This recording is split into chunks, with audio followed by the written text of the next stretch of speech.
जो आप नहीं कर सकते हैं उसे जो आप कर सकते हैं उसमें उसका हस्तक्षेप न होने दें, क्योंकि आपके जीवन में बहुत सारे ऐसे लोग मिलेंगे जो आपसे कहेंगे कि आप काफ़ी हद तक अच्छे नहीं हैं, क्योंकि सब लोगों के पास सारी योग्यताएं, सारी अर्हताएं नहीं होती हैं और ऐसे लोगों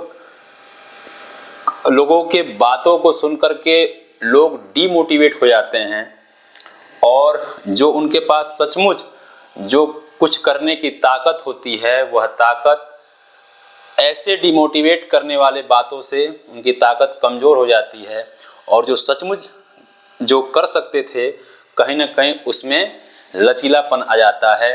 तो इसलिए जो आप कर सकते हैं उसमें जो आप नहीं कर सकते हैं इसकी एंट्री न होने दीजिए, क्योंकि संकल्प के सामने यदि विकल्प होते हैं तो संकल्प में कहीं ना कहीं कमी आ जाती है, संकल्प गौण हो जाता है, संकल्प हमारा अधूरा हो जाता है।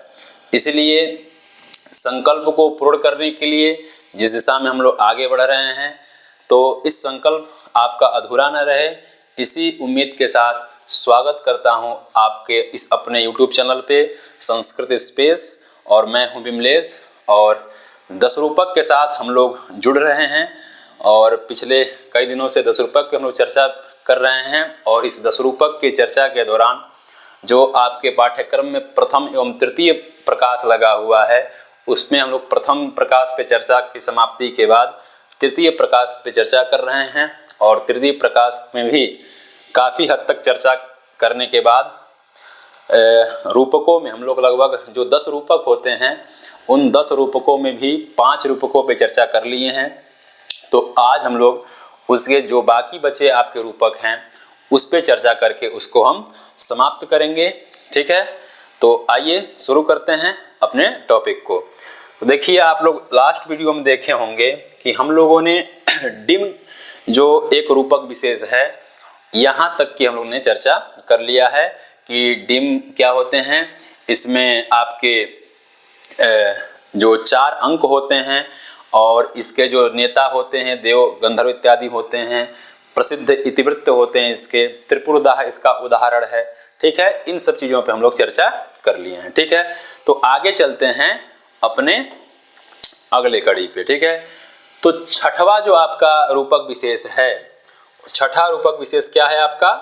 व्यायोग। ठीक है, तो उस पे इसके महत्वपूर्ण तथ्य क्या हैं आपके परीक्षा की दृष्टि से, इससे क्या क्या प्रश्न बन सकते हैं उस पर चर्चा करते हैं। ठीक है, तो देखिए व्यायोग है तो कहता है कि ख्यातेति वृत्तः व्यायोगः, जो इसका इतिवृत्त होगा, मतलब जो इसका कथांश होगा, जो इसका इतिवृत्त होगा, जो इसकी वस्तु स्थिति होगी वह ख्यात होगी। ऐसा नहीं कि किसी सामान्य चीज को उठा करके आप व्यायोग के इतिवृत्त में डाल दें, ऐसा नहीं। कोई ख्याति लब्ध जो कथा वस्तु होगी उसको हम लेकर के व्यायोग की संरचना कर सकते हैं। ठीक है, और ख्यात उद्धत नराश्रय। ठीक है, और इसमें जो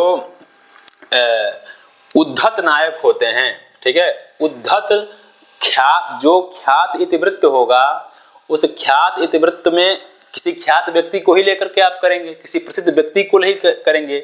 इसीलिए इसका जो व्यायोग रूपक है यह पुराण प्रसिद्ध उद्धत नायक पर क्या होता है? आधारित होता है। ठीक है, इसका जो नायक होता है क्या होता है? उद्धत नायक होता है और जो इसकी कथा वस्तु होती है वो पुराण प्रसिद्ध, इतिहास प्रसिद्ध होती है। ठीक है, इसके बाद कह रहे हैं कि हीनो गर्भ विमर्शाभ्याम दीप्ताः स्युः डिमवद रसाः।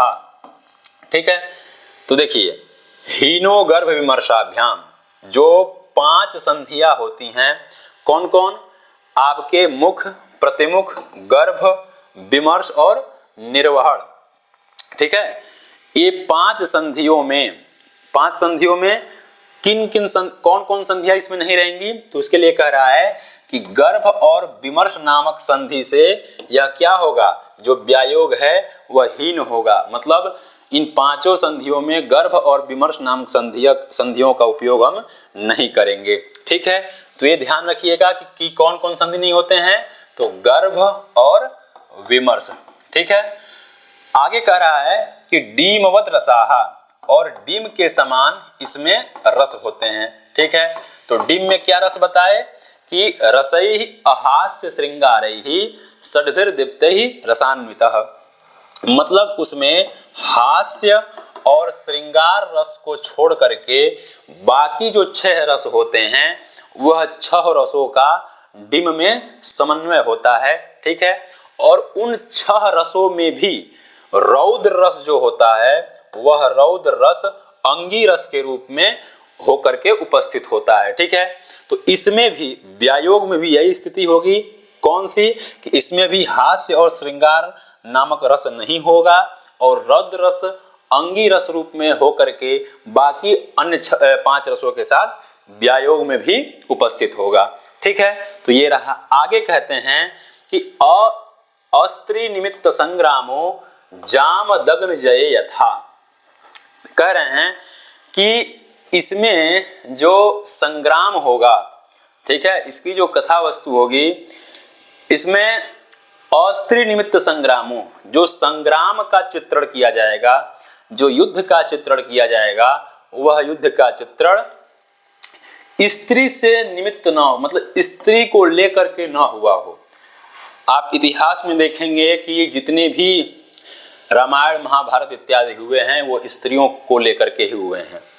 तो आज भी अगर स्त्रियों को लेकर के महाभारत हो रहा है, अगर कोई घटनाएं घट रही हैं या आपस में कुछ रिश्तों में अनबन इत्यादि हो जा रहा है, तो ये कोई नया बात नहीं है, ये एक तरह से परंपरा चली आ रही है। इसीलिए तो यहाँ निषेध भी कर रहा है कि भाई संग्राम होते हैं, लेकिन यहाँ कहने का मतलब हमको लग रहा है कि ये हो सकता है कि संग्राम का संकेत स्त्री, मतलब संग्राम का नाम आए, युद्ध का नाम आए, तो उस समय अधिकतम लग रहा है कि स्त्री ही चलता होगा, लग रहा है फिर से स्त्री को लेकर कोई विवाद हो गया। तो इसीलिए यहाँ कोट भी कर रहे हैं कि जो संग्राम होगा स्त्री को निमित्त मान करके न हुआ हो, ऐसा संग्राम से युक्त कोई कथा वस्तु होनी चाहिए। तो इसके लिए क्या उदाहरण देते हैं कि जाम दग्न जये, इसमें ये उदाहरण देते हैं कि जो परशुराम जी हैं, जब परशुराम जी के पिताजी का वध हो जाता है तो उस पिताजी के वध से कुपित होकर के वह सहस्त्रार्जुन का क्या करते हैं, वध करते हैं। तो ये जो कथा बताई गई है, तो ये कथा स्त्री को निमित्त मानकर थोड़ी ना है भाई, वो तो उनके पिताजी को मारे, फिर उससे कुपित होकर उनको ठोक दिए। तो इसलिए ऐसी कथा वस्तु जहां पे दिखे वह व्यायोग होगा। ठीक है, और एक अचरितई एक अंक व्यायोग बहुभिर नरई। ठीक है, और इसका जो चरित्र चित्रण होगा वह एक ही दिन का होगा और एक ही अंक का होगा। ठीक है, ध्यान रखिएगा कि यह एक दिन में ही समाप्त होता है और इसमें अंक जो होते हैं वो एक ही अंक होते हैं और बहुभिर नरई ही। ठीक है, और इसमें नरई ही, बहुभिर नरई मतलब पुरुष पात्रों की, ठीक है, पुरुष पात्रों की अधिकता होनी चाहिए। जब भाई अस्त्री निमित्त कह रहे हैं तो जाहिर सी बात है कि स्त्री वाली चर्चा ही खत्म। तो बहुभिर नरई ही, इसमें पुरुष पात्रों की बहुलता होती है। ठीक है, तो इसमें क्या क्या निकल करके सामने आया कि जो ध्यातव्य बिंदु है वो क्या है, एक बार देख लेते हैं कि इसमें उद्धत नायक होता है। ठीक है, कैसा नायक होता है, उद्धत नायक होता है। गर्भ और विमर्श नाम की संधियां इसमें नहीं होती हैं। डिम के समान जो 6 रस हैं वो इसमें होते हैं। इसमें एक अंक होता है। ठीक है, और पुरुष पात्र की बहुलता होती है और इसके उदाहरण के रूप में सौगंधिका हरणम इसका उदाहरण देते हैं। ठीक है, तो आपको ध्यान क्या क्या रखने हैं इन सभी चर्चाओं के दौरान कि कथा वस्तु इन सबों की कैसी है। ठीक है, इसमें रस कैसा है, ठीक है, इसमें नायक कैसा है, किसमें कितना अंक है, ठीक है, वृत्तियां किसमें कितनी होती हैं, कौन नहीं होती हैं, संधियां किसमें होती हैं, कौन कौन होती हैं, कौन नहीं होती हैं, इन सभी रूपकों से निष्कर्ष के रूप में आपको ये निकाल करके विशेष रूप से ध्यान जरूर रखने हैं, क्योंकि यहाँ से ही अधिकतम क्वेश्चन पूछ लिया करता है और बाकी जो हम लोग चर्चाएं कर रहे हैं वो स्पष्ट हो जाए, चीज़ें हमारे सामने किसी प्रकार की भ्रामक स्थिति में न रहे, इसलिए हम लोग चर्चा करते हुए आगे बढ़ रहे हैं। ठीक है, तो ये आपके व्यायोग से संबंधित, क्या व्यायोग से संबंधित जितने थे चर्चा, तो उसको लेकर के हम लोग चर्चा कर लिए।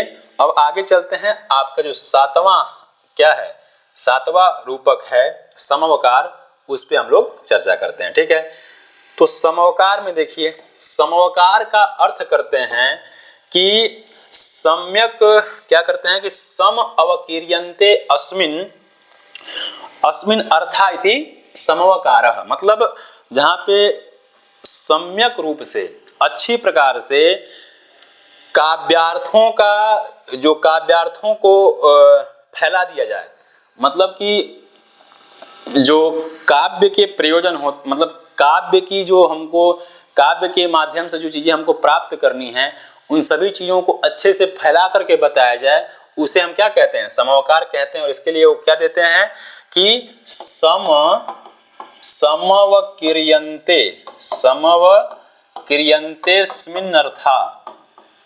समवकीर्यन्तेस्मिन्नर्था वा समवकारः। ठीक है, ये जो आचार्य धनिक हैं वह अपने कारिका में, वृत्ति में इसको बताते हैं कि समवकार कहते किसे हैं। ठीक है, अब आते हैं कि समवकार से संबंधित महत्वपूर्ण तथ्य हैं वो क्या हैं, तो उसको देख लेते हैं।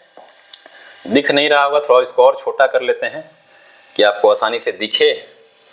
तो चलिए फिर से देखते हैं कि कार्यम समवकारेपि आमुखम नाटकादिवत। ठीक है, नाटक के दौरान हम लोगों ने चर्चा किया होगा कि नाटक में आमुख होते हैं कि सूत्रधारो नटिम ब्रूते मारिसम वा विदूषकम प्रस्तुताक्षेपी स्वकार्यम प्रस्तुताक्षेपी यत्रोक्त्या चित्तदामुखम, इस तरह से जो लक्षण है, जो सूत्रधार होता है वह नटी, मारिस, विदूषक इत्यादि के साथ मिलकर के जो कथावस्तु होती है उसी के बात को विचित्र उक्ति के माध्यम से जो प्रस्तुत करता है वह आमुख होता है। इसको आप उसके नाटक के चर्चा के दौरान सुने होंगे।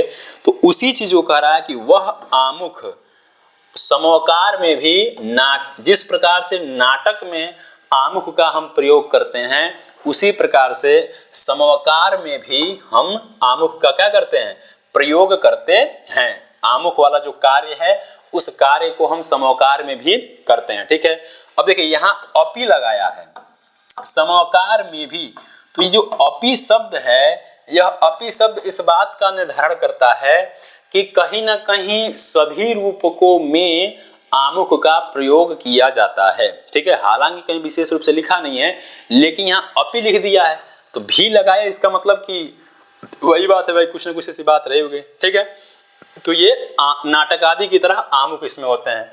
आगे करेंगे ख्यातम देवासुरम वस्तु। ठीक है, निर्विमर्शास्तु संध्या, जो इसकी इतिवृत्त होगी, जो इसकी कथा वस्तु होगी वह ख्यात होगा, मतलब ख्याति, जो ख्याति प्राप्त हो ऐसी कथा वस्तु होगी। और किससे, जो देवताओं से या असुरों से संबंधित हो। किससे हो, देवताओं से या असुरों से संबंधित जो कथा वस्तु होगी। और उसमें भी ये नहीं कि किसी भी कथा वस्तु को हम उठा लें, उसमें भी देवताओं और असुरों का जो सबसे ख्याति लब्ध जो कथा वस्तु होगी उसको लेकर के हम समवकार का निर्माण करते हैं।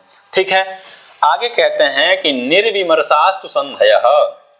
ठीक है, और जो 5 संधियों में जो विमर्श नाम की संधि है, वह विमर्श नाम की संधि इस समवकार में नहीं होगा। कौन संधि होगी, तो निर्विमर्शास्तु संधयः, समवकार में विमर्श नाम की संधि नहीं होंगी, बाकी जो 4 संधियां हैं वह इसमें होंगी। ठीक है, आगे कह रहे हैं कि वृत्तयो मंद कैसिक्यो नेतारो देवदानवाः। ठीक है, करेंगे, देखिए इसमें चारों प्रकार की वृत्तियां होंगी, भारती, सात्वती, आर्यभट्टी और कैसिकी, चारों प्रकार की वृत्तियां होंगी। लेकिन मंद कैसिक्य, उन वृत्तियों में, उन चारों वृत्तियों में जो कैसिकी वृत्ति है, उस कैसिकी वृत्ति की साक्षात रूप से मतलब उसकी जो प्रयोग की विधि है उसको थोड़ा सा हल्का दबा दबा के रखेंगे।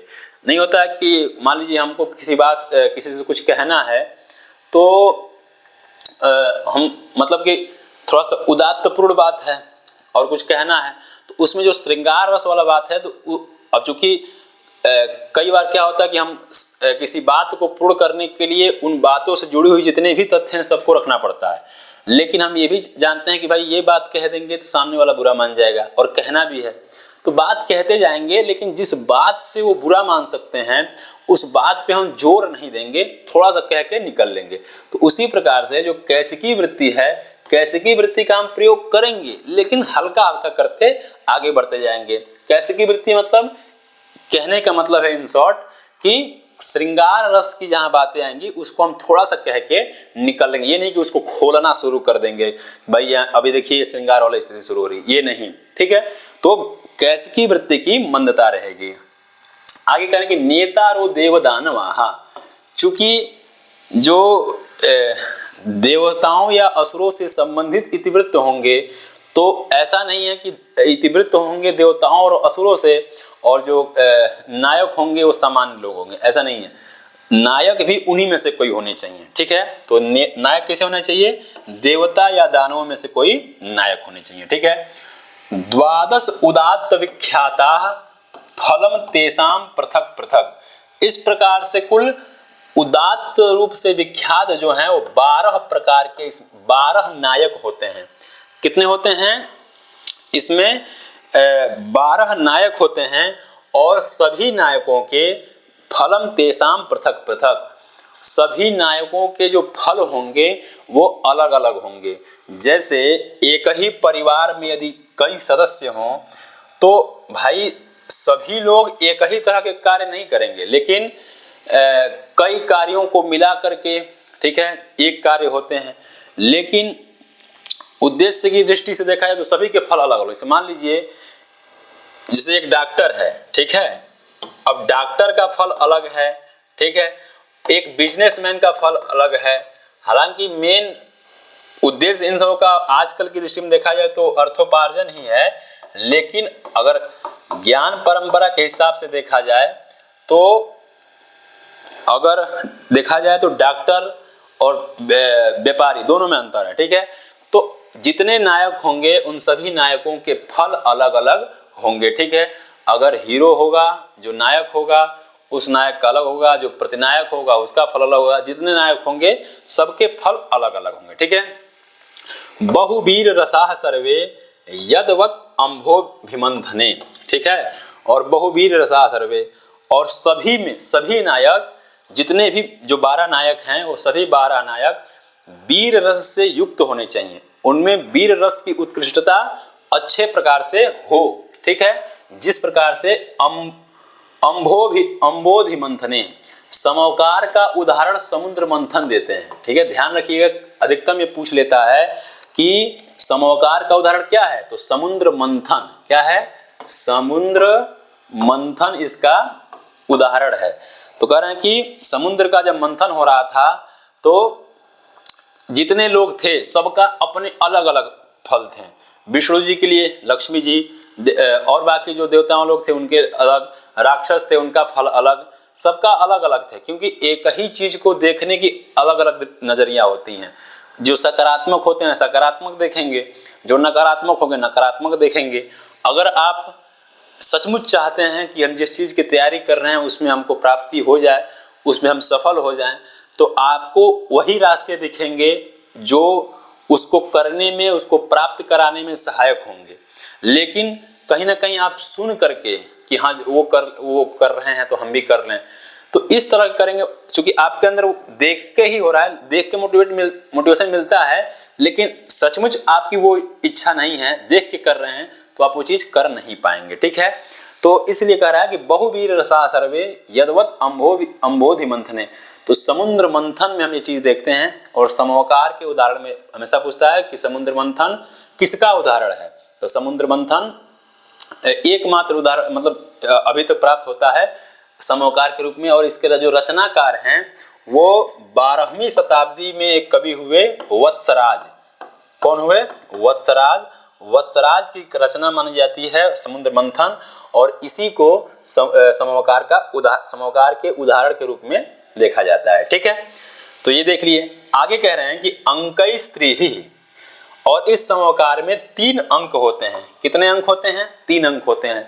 जिस प्रकार से प्रकरण में 10, भाड़ में 1, डिम में 4, इस प्रकार से अलग अलग जो अंक होते हैं, तो समोकार में 3 अंक होते हैं। ठीक है, और इन 3 अंकों में भी अंकैस्त्रिभिः त्रिकपटस्, ठीक है, मतलब इन 3 अंकों में जिनमें 3 प्रकार की कपट, 3 प्रकार के श्रृंगार और 3 प्रकार के विद्रोहों का, मतलब विद्रोह का वर्णन किया जाता है। ठीक है, तीनों अंकों में 3 चीज डिसाइड कर दिया कि 3 प्रकार के कपट के बारे में, 3 प्रकार के श्रृंगार के बारे में और 3 प्रकार के विद्रोह के बारे में उन तीनों अंकों में वर्णन किया जाता है। ठीक है, तो ये ध्यान रखिएगा।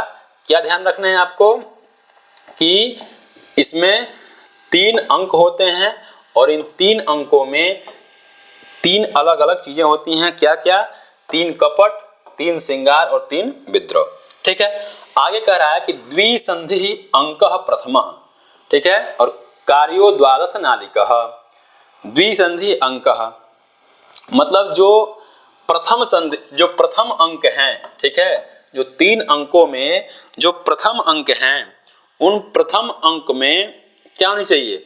मुख और प्रतिमुख नाम के संधि का बाहुल्यता होनी चाहिए, मतलब मुख और प्रतिमुख नाम की संधि की अधिकता होनी चाहिए। ठीक है, और इसके जो कार्य होते हैं वो 24 घड़ी के बराबर होते हैं। ठीक है, क्यों?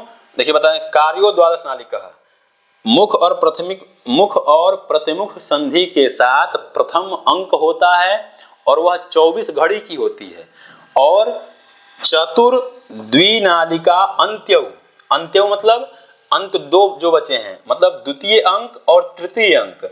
यह जो द्वितीय और तृतीय अंक है, यह जो द्वितीय अंक है 4 नालिका के साथ और तृतीय अंक जो है द्विनालिका के साथ होकर के उपस्थित होती है। अब जो नालिका शब्द आ रहा है, तो नालिका शब्द का मतलब क्या होता है? तो नालिका मतलब घटिका द्वयम। एक नालिका बराबर होता है 2 घड़ी, मतलब एक नालिका बराबर 2 घड़ी। इसको थोड़ा स्पष्ट रूप से समझ लीजिएगा कि देखिए, प्रथम अंक में टोटल बताया कि 24 घड़ी होती हैं। ठीक है, मुख प्रतिमुख के साथ कार्य 24 घड़ी के बराबर होने चाहिए। ठीक, और द्वितीय और तृतीय अंक में क्रमशः द्वितीय में 4 और तृतीय में 2 नालिका होनी चाहिए। तो नालिका मतलब 2 घड़ी, नालिका मतलब 2 घड़ी। तो द्वादश नालिका यहाँ बताया ना प्रथम अंक में, तो एक नालिका में जब 2 घड़ी होती है तो 12 नालिका में कितनी होंगी? 24 घड़ी होगी। तो इसी प्रकार से 2 में 4 नालिका यानी इसमें 8 घड़ी और 3 में 2 नालिका अर्थात 4 घड़ी। तो इस प्रकार से चीजों का इस्तेमाल करना चाहिए, किसमें? समोकार में। ठीक है, आगे कह रहे हैं कि वस्तु स्वभाव दैवारिकृताः, ठीक है, स्युः कपटाश्रयः। अब कह रहे हैं कि कपट जो आप यह बताए कि क्या कहते हैं कि 3 अंक होते हैं, जिनमें मतलब 3 अंक होते हैं और उन 3 अंक में जिनमें 3 कपट, 3 श्रृंगार और 3 विद्रोह होते हैं, वह उसमें से जो 3 कपट हैं उसको वस्तु स्वभाव और देवता और शत्रु के माध्यम से उन तीनों का मंचन करना चाहिए, तीनों का प्रयोग करना चाहिए। ठीक है, तो ये ध्यान रखिएगा कि वस्तु स्वभाव दैवारिकृताः स्युः कपटाश्रयः। कपट जो 3 कपट होते हैं किससे करना चाहिए? वस्तु स्वभाव दैवारिकृताः स्युः कपटाश्रयः। इसको ध्यान रखिएगा। अब कह रहे हैं कि नगर उपरोध युद्धे वात अग्न्यादिक विद्रोहाः, और जो 3 विद्रोह होते हैं वह 3 विद्रोह जो नगर इत्यादि में होता है। जैसे विद्रोह करने का मतलब क्या है? जैसे मान लीजिए किसी क्षेत्र में पलायन दिखाना हो, तो पलायन इसलिए नहीं कि भूखमरी के कारण पलायन हो, आपको इस तरह का कोई पलायन सीन दिखाना हो मतलब लोग छोड़ के जाएं तो उसको आप युद्ध के माध्यम से दिखा सकते हैं कि युद्ध हो रहा है, तो तब लोग प्लान कर रहे हैं। मान लीजिए इस समय आपके इजराइल और हमास के बीच में जो युद्ध चल रहा है, उसके कारण जो कई लोग पलायन के लिए मजबूर हैं, तो वो युद्ध के कारण हो रहे हैं, या आंधी तूफान आ गया हो, या गांव में या उस क्षेत्र में आग लग गया हो, तो इन सब कारणों से जो विद्रोह होते हैं, इस प्रकार के 3 विद्रोह किसमें, उस अंक में होने चाहिए। ठीक है, आगे कह रहा है कि धर्मार्थ कामई ही श्रृंगारो, और जो 3 प्रकार के श्रृंगार बताया, ठीक है, 3 प्रकार का जो श्रृंगार बताया वह धार्मिक श्रृंगार, आर्थिक श्रृंगार और कामुक श्रृंगार होने चाहिए।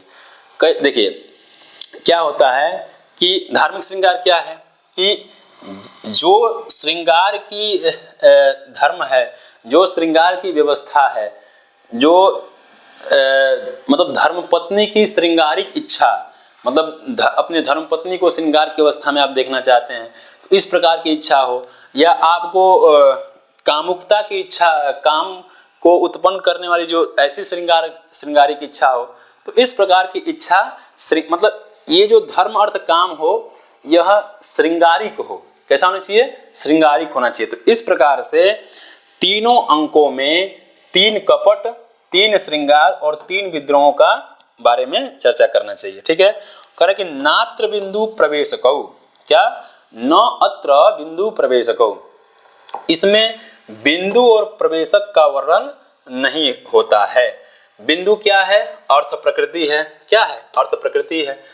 आप प्रथम प्रकाश के दौरान सुने होंगे कि बिंदु कि जो स्वल्पोद्दिष्ट सुतद हेतु बीजम विस्तारने के धा, ये तो मान लीजिए आपका बीज हो गया, बीज बिंदु, और औत्सुक्य मात्र मारंभ फल्ला, भाई तो क्या है लक्षण उसका, जो भी हो आप देख लेंगे। इसका मतलब है कि स्वल्पोद्दिष्ट सुतद हेतु बीजम विस्तारने के धा, और जो शायद लक्षण ध्यान नहीं आ रहा है, मान के चलिए कि यहाँ अर्थ प्रकृतिया से मतलब यह है कि प्रयोजन सिद्धि हेतवः अर्थ प्रकृतयः। इसका मतलब है कि जो नायक के प्रयोजन को सिद्ध करने में जो सहायक होता है, जो हेतु होता है, उसे हम क्या कहते हैं, अर्थ प्रकृति कहते हैं।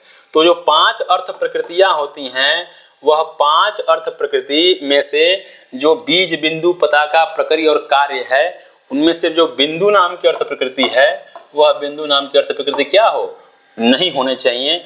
और जो 5 अर्थोपक्षेपक होते हैं, कौन, ये विस्कंभक, चूलिका, अंकास्य, अंकावतार और प्रवेशक, उनमें से जो प्रवेशक नाम का अर्थोपक्षेपक है, वह अर्थोपक्षेपक नहीं होने चाहिए। ठीक है, और विथ्यांगानी यथा लाभौ कुर्यात् प्रहसने यथा, जिस प्रकार से प्रहसन में हम जो 3 प्रकार के प्रहसन होते हैं ना, शुद्ध, वैकृत और संकीर्ण, तो संकीर्ण में मतलब धूर्त चरित को और बीथी के अंगों के समन्वय करके जो हम दिखाते हैं, उसे संकीर्ण कहते हैं। तो जिस प्रकार से प्रहसन में हम यथा अवसर, यथा कार्य अनुसार हम बीथी के अंगों के जो 13 अंग होते हैं, उद्धात्य, अवगलित, प्रपंच, त्रिगत, छल इत्यादि जो 13 अंग होते हैं, उन 13 अंगों का यथा स्थान, यथा लाभ उसका प्रहसन की तरह उपयोग कर लेना चाहिए। ठीक है, तो ये आपके समवकार से संबंधित जो महत्वपूर्ण तथ्य थे वो थे, जिसमें आपको जो नाटक आदि होते हैं, जो समवकार में जो आमुख होता है वो नाटक आदि की तरह होना चाहिए। इसकी कथा वस्तु पुराण प्रसिद्ध होती है। कैसिकी वृत्ति के अतिरिक्त अन्य सभी वृत्तियां इसमें होती हैं, मतलब कैसिकी वृत्ति होती है लेकिन थोड़ी होती है। ठीक है, और इसमें 12 नायक होते हैं, और 12 नायकों के जो फल होते हैं वो अलग अलग होते हैं। और इसमें वीर रस से जो सभी जो नायक होते हैं, वो सभी नायक वीर रस से युक्त होते हैं। और बिंदु नामक अर्थ प्रकृति और प्रवेशक नाम की अर्थोपक्षेपक इसमें नहीं होता है, और इसमें 3 अंक होते हैं। ठीक है, तो इन सभी बिंदुओं को आप अच्छे से क्या करिएगा, ध्यान रखिएगा। ठीक है, आगे तो इस प्रकार से समवकार से संबंधित जो तथ्य थे उस पर चर्चा कर ली। अब आते हैं बीथी पे।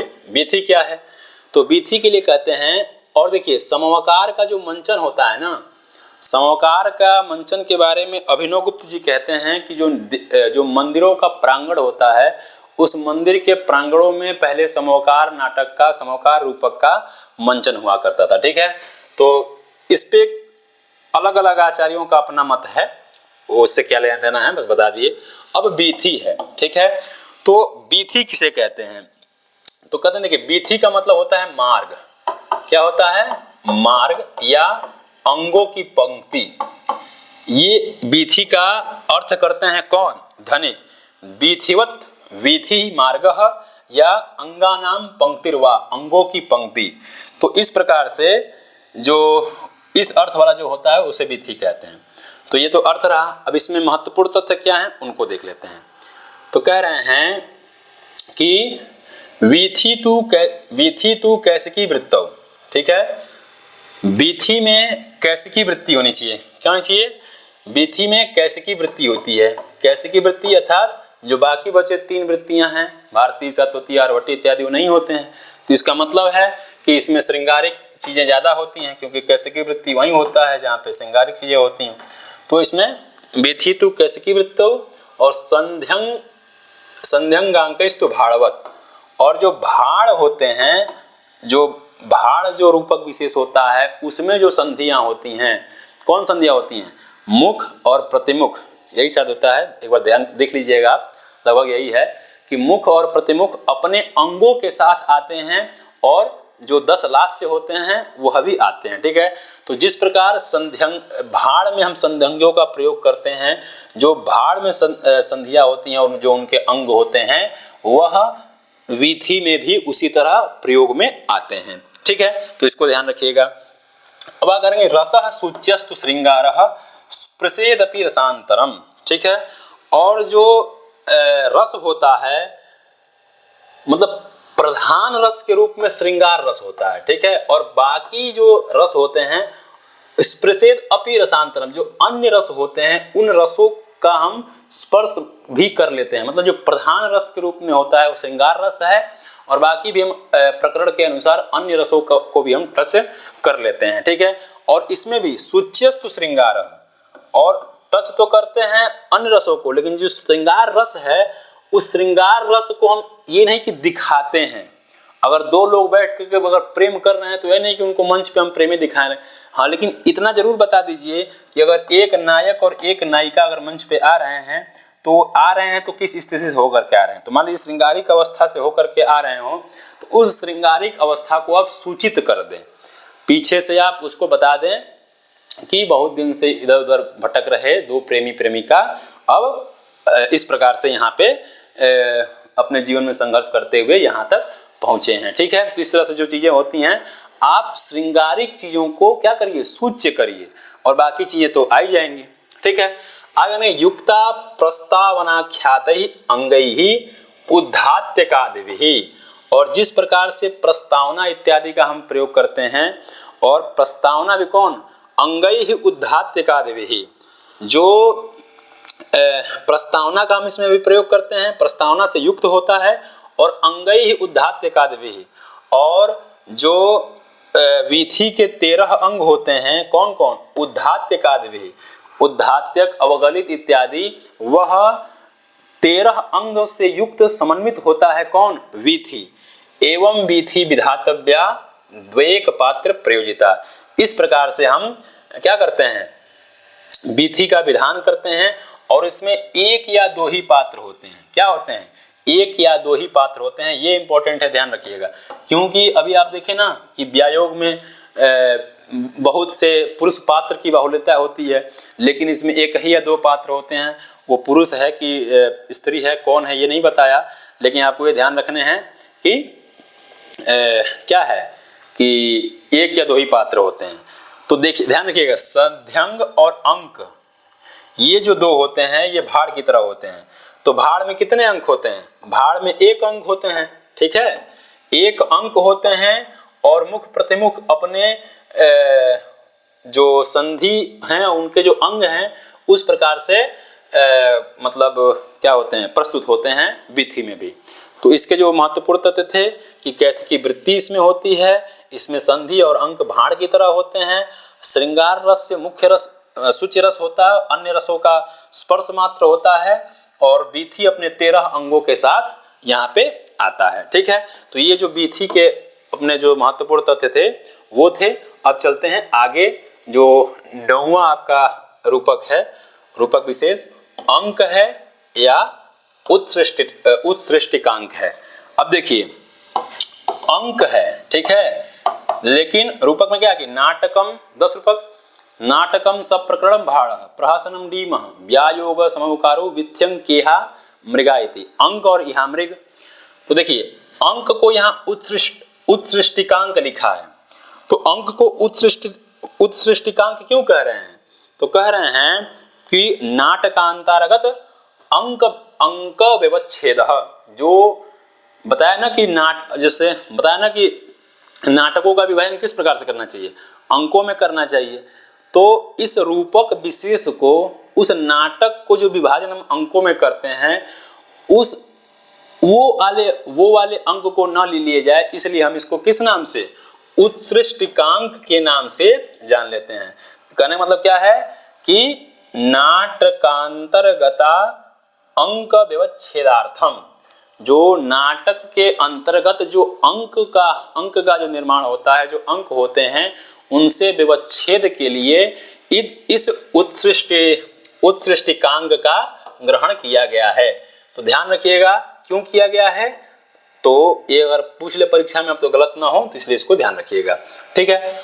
अब इसमें महत्वपूर्ण तथ्य क्या है, तो देख लीजिए। उत्सृष्टिकांक के प्रख्यातम वृत्तम, जो इसकी इतिवृत्त होगी, जो इसकी कथा वस्तु होगी, वह कथा वस्तु मतलब प्रसिद्ध होनी चाहिए, इतिहास में लिखित हो, प्रसिद्ध हो, ठीक है। मतलब कोई भी ऐसा व्यक्तित्व हो जो प्रसिद्ध रहा हो, उसको लेकर के आप उत्सृष्टिकांक की संरचना करिए, ठीक है।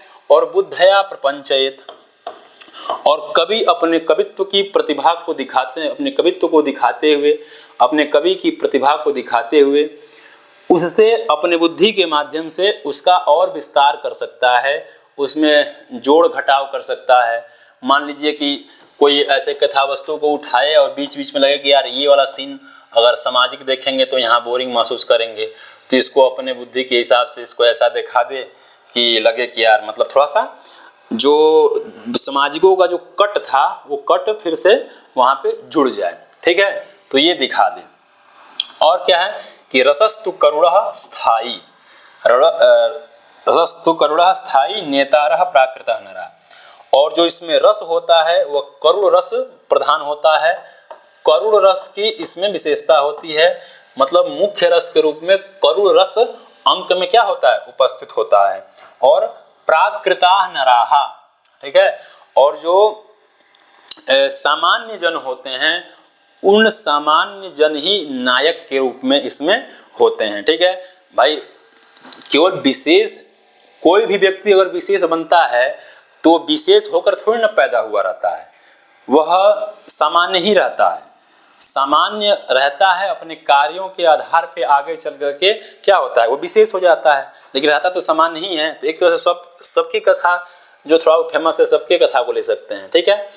भाड़वत संधि वृत्ति अंगैर्युक्त, ठीक है, किस प्रकार से भाड़ के समान इसमें संधि होती है, इसकी वृत्ति होती है, अंगैर्युक्त। तो भाड़ में क्या है, मुख और प्रतिमुख है ना, आप एक बार इसको देख लीजिएगा, अगर हमको जहाँ तक याद आ रहा है यही है, क्योंकि चर्चा ही किए हुए हैं, उतर रहा है दिमाग से थोड़ा। तो मुख और प्रतिमुख दो इसमें संधियाँ होती हैं, मतलब भाड़ की तरह। और वृत्ति अंगैर्युक्त, तो वृत्ति उसमें भारतीय वृत्ति होती है, ठीक है, चारों वृत्तियों में। और यह भारतीय वृत्ति अपने चारों अंगों के साथ उपस्थित होती है। चारों अंग कौन कौन है भारतीय वृत्ति के, तो प्रस्तावना, वीथी, ठीक है, आमुख और प्रहसन। और उस समय बताए भी थे ना, चूंकि प्रस्तावना के बारे में तो वही बता देते हैं, और वीथी और प्रहसन के बारे में कहते हैं कि इसका प्रसंग जब आएगा तो इसके बारे में बता देंगे, वही बता भी दिए। और वीथी, जो आमुख के 13 भेद होते हैं वही वीथी के भेद होते हैं, इसलिए जो आमुख के 13 भेद होते हैं वही बता देते हैं, ठीक है। तो ये जो चारों भेद हैं भारतीय वृत्ति के, यह भी अपने सभी अंगों के साथ उपस्थित होता है, ठीक है। और स्त्री परिदेवितैहि, क्या है कि स्त्री परिदेवितैहि, और इसमें स्त्रियों से वियोग की कथा होती है, ठीक है, स्त्री परिदेवितैहि। और क्या होता है इसमें, कि वाचा युद्धम विधातव्यम, और इसमें वाक युद्ध होता है, ठीक है, भौतिक युद्ध नहीं होता है लात घुसा वाला, वाक युद्ध होता है। और वाक युद्ध के माध्यम से ही जय और पराजय की स्थिति बताई जाती है कि कौन हारा है कौन जीता है, ठीक है। एक तरह से कहें कि तर्क के माध्यम से जो जीत जाए उसको जय कहेंगे, जो हार जाए उसकी पराजय घोषित कर देंगे, ठीक है। तो इसमें मतलब मौखिक युद्ध होते हैं, ठीक है। तो इसके महत्वपूर्ण तथ्य क्या निकल करके सामने आए, तो इसकी जो कथा वस्तु होती है वह कथा वस्तु इतिहास प्रसिद्ध होती है, ठीक है। कवि अपने प्रतिभा के माध्यम से इसके कथा वस्तु का परिवर्तन कर सकता है, व्याख्या कर सकता है, विस्तार कर सकता है। करुण रस प्रधान होता है आपका कौन, उत्सृष्टिकांक या अंक, और सामान्य जन ही इसके नायक होते हैं, ठीक है। और वाचा युद्धम विधातव्यम, मौखिक रूप से युद्ध होते हैं और उसी से हार और विजय का घोषणा होता है, ठीक है। तो ये आपके अंक से जो महत्वपूर्ण तथ्य थे वो थे जिसको आपको ध्यान रखने चाहिए, जो आपके परीक्षा के लिए उपयोगी हैं, ठीक है। अब आते हैं आपके अंतिम रूपक विशेष याहामृग पे, जो अब इस याहामृग पे चर्चा करके इसको समाप्त करेंगे, क्योंकि यही अंतिम रूपक है आपका, इसके बाद और क्या, कुछ नहीं। तो क्या है इसके देख लेंगे कि मिश्रम याहामृगे वृत्तम, ठीक है। जो याहामृग की, पहले याहामृग का मतलब जान लेते हैं। याहामृग का मतलब ये होता है कि मृग की तरह अलभ्य नायिका को प्राप्त करने की जो चेष्टा करता है वह होता है याहामृग। जैसे मृग पानी के लिए दौड़ता है ना, जैसे खूब रेत में जब मृग दौड़ता है तो मृग तृष्णा जिसे कहते हैं ना, कि दूर से लगता है कि पानी है, वो दौड़ता रहता है, लेकिन मिलता नहीं है पानी, भाई पास में जाएगा तो वो सड़क रहेगा, मिलता तो है नहीं। तो इस प्रकार की मतलब उसको लग रहा है कि यार वही, मतलब वहाँ जाएंगे तो मिल जाएगी, वहाँ जाएंगे तो मिल जाएगी, लेकिन मिलती कहीं नहीं है।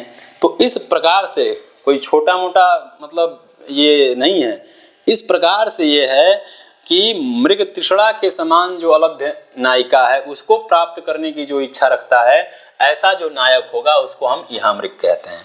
उस याहामृग की जो वस्तु स्थिति होती है, कथा वस्तु होती है, वो मिश्रित होती है, अर्थात कुछ कवि के कल्पना के हिसाब से होगा और कुछ इतिहास में जो प्रसिद्ध घटनाएं होंगी उसको लेकर के होगा। और चतु अंकम त्रिसंधिमत, और जो इसमें अंक होते हैं वो 4 अंक होते हैं। देखिए 4 अंक आपके डिम में भी होते हैं, 4 अंक आपके याहामृग में होते हैं। ध्यान रखिएगा, अगर यहाँ प्रश्न पूछ दे कि 4 अंकों वाले कौन 2 रूपक हैं, क्योंकि आजकल कंसेप्ट हो गया है ना कि ए बी या सी जो 1-2 करके जो क्वेश्चन पूछ ले रहा है, तो इस तरह के भी क्वेश्चन आपके गलत ना हो। कहने का मतलब ये है कि जितनी सारी चीज़ों पे हम लोग चर्चा करना है उन सभी चीज़ों को आप बिल्कुल ध्यान जरूर रखिएगा। बार बार आपसे कह रहे हैं कि सत्यनारायण व्रत कथा की तरह इसको सुन करके छोड़ मत दीजिएगा, ठीक है। तो क्या बताया इसमें कि मिश्रित इसकी कथा वस्तु होती है, ठीक है, 4 अंक होते हैं और 3 संधि होती हैं, कौन, मुख, प्रतिमुख और निर्वहण। और क्या करें कि नर दिव्य अवनियमात नायक प्रतिनायक, ठीक है। नर में से या दिव्य में से, मतलब मनुष्य हो या देवता हो, इनमें से कोई इन्हीं में से कोई नायक और प्रतिनायक होगा, ठीक है। तो ये क्लियर नहीं किया कि इसमें से नर नायक होगा कि प्रतिनायक होगा, दिव्य नायक होगा कि प्रतिनायक होगा। अनियमान, इसलिए यहाँ पे लिख दिया कि इसका अनियमन किए हैं, इसका निर्धारण नहीं किए हैं, लेकिन नर या दिव्य में से ही कोई नायक प्रतिनायक के रूप में होगा, ठीक है। और कह रहे हैं कि ख्यातो धीरोद्धतावंत्यो, क्या है कि जो इसमें नायक होते हैं, नर हो या दिव्य का नायक हो, नर का या दिव्य का प्रतिनायक हो, जो भी हो वह उद्धत प्रकृति का होना चाहिए। जो 4 प्रकार के नायक होते हैं ना, उन चारों प्रकारों में जो क्या कहते हैं धीरोद्धत कोटि के जो नायक होते हैं उसमें से नायक होने चाहिए। और अंत्यो विपर्यासाद अयुक्त कृत, ठीक है, जो अंतिम है, अंतिम में कौन है इसमें? प्रतिनायक। अंतिम कौन है? प्रतिनायक। यह प्रतिनायक अज्ञानता के वश में आकर के, क्या? अज्ञानता के वश में आकर के कुछ अनुचित कार्य कर देता है। प्रतिनायक भी जो होता है ना, वो थोड़ा सा अच्छा वाला होता है, कोई नहीं होता है, ठीक है। तो अज्ञानता के कारण आकर के यह क्या करता है? अनुचित कार्य कर देता है। और क्या कह रहा है कि दिव्य स्त्रियम अनिच्छन्तिम अपहारात अनेच्छतः। और वह जो प्रतिनायक होता है, वह प्रतिनायक किसी दिव्य स्त्री को चाहता है। क्या करता है? किसी दिव्य स्त्री को चाहता है, और ये चाह रहा है लेकिन वो नहीं चाह रही है, मतलब एक तरफा प्यार है, दो तरफा नहीं है, ठीक है। और उसको पाने की इच्छा के लिए प्रयत्न करता है। एक मतलब सुमनोहर सुसज्जित नायिका हो, दिव्य हो, उस और ये चाह रहा है लेकिन वो इसको ना चाह रही हो, उसको पाने के लिए उसके इच्छा के बगैर, इसकी इच्छा है लेकिन सामने वाले की इच्छा नहीं है, तो उसको पाने की इच्छा से यह क्या करता है? नायक प्रयत्न करता है। और चूंकि आप पुरानी फिल्मों में देखे होंगे कि किसी के बिना इच्छा के हम किसी को प्राप्त करना चाह रहे हैं, तो सामान्यतया यही अर्थ होता है कि जबरदस्ती कर रहा है, बलात्कार कर रहा है। ये वाला अर्थ नहीं ले रहा है। इसका मतलब है कि अब जो दिखा रहा है ना, कि आप किसी को प्रेम से ही पा सकते हैं, जबरदस्ती करके किसी को आप अपना नहीं बना सकते हैं। उसके भाई सबकी पसंद अलग अलग होती हैं भाई, आपके विचार या आपके जो मिलन है थोड़ा बहुत ऊपर नीचे होते हैं। बातचीत स्थापित करिए, संवाद स्थापित करिए, तो हो सके कि बात बन जाए, दोनों एक दूसरे के लिए तैयार हो जाए। लेकिन अगर जबरदस्ती और चीज़ें से करेंगे, जबरदस्ती करेंगे, तो भाई कोई नहीं मानेगा। तो ये स्थापित कैसे हो रहा है? देखिए, कह रहा है कि बिना इच्छा, चूंकि उसकी इच्छा नहीं है फिर भी उसको पाने की इच्छा कर रहा है।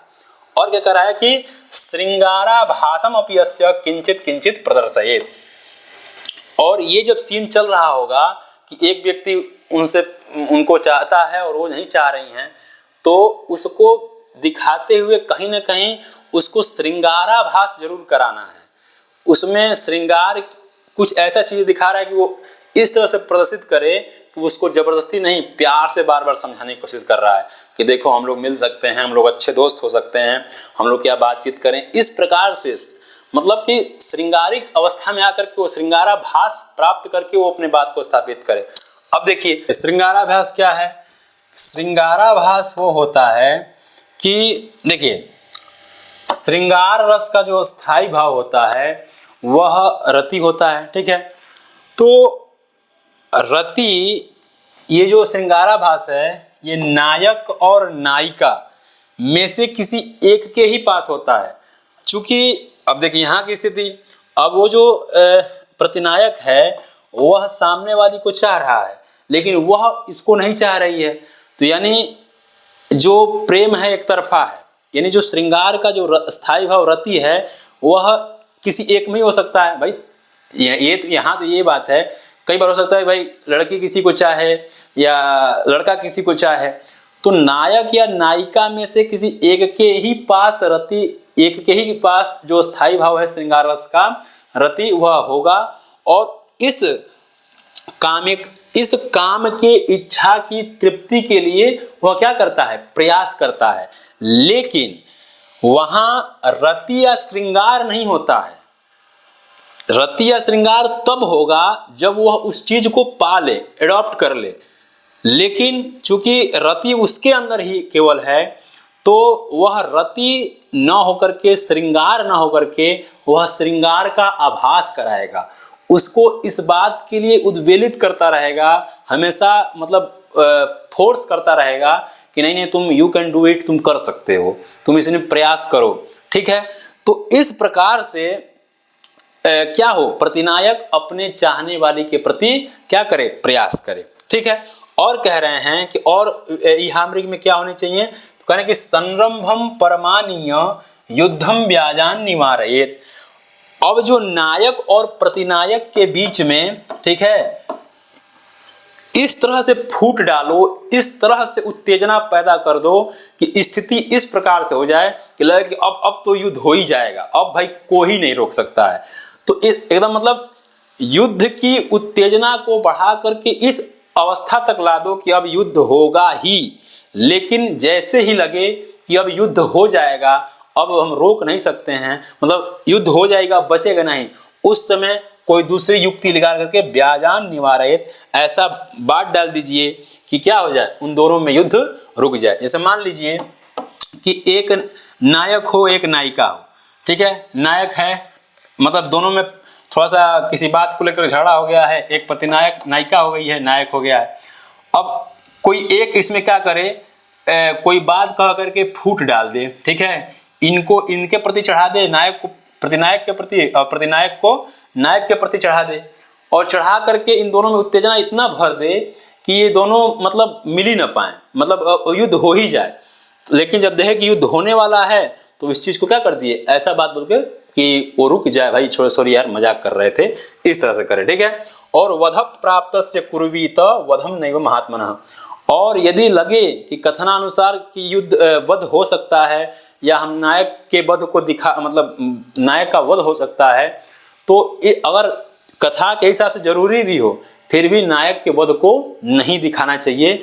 ऐसे जो महात्मा होते हैं, ऐसे जो कवि होते हैं, इस प्रकार से जो कथा वस्तु का निर्माण करते हैं वह इहामृग की कैटेगरी में आता है, ठीक है।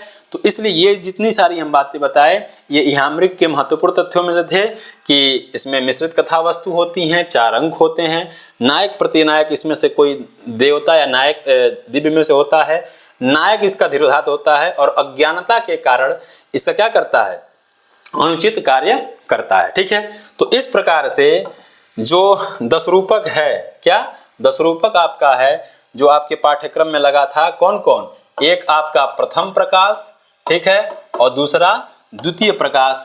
इन दोनों प्रकाशों से जितने भी महत्वपूर्ण तथ्य थे उन सभी महत्वपूर्ण तथ्यों पे हम लोगों ने चर्चा कर लिया है, ठीक है। तो आज आपका जो पाठ्यक्रम 10 रूपक वाला है वह समाप्त होता है, ठीक है। तो आप अगर पुराने वीडियोज को ना देखे हों तो पुराने वीडियो को देख करके शुरू से अंत तक अपने सभी पाठ्यक्रम को, सभी सिलेबस को जो 10 रूपक का है उसको तैयार कर लीजिए, ठीक है। तो यहीं पे 10 रूपक वाला प्रकरण समाप्त होता है। अब 10 रूपक है, आगे मिलते हैं एक नए शीर्षक के साथ, नए प्रकरण के साथ। तब तक के लिए आप सभी को नमस्कार। युवा से आप साधु युवा।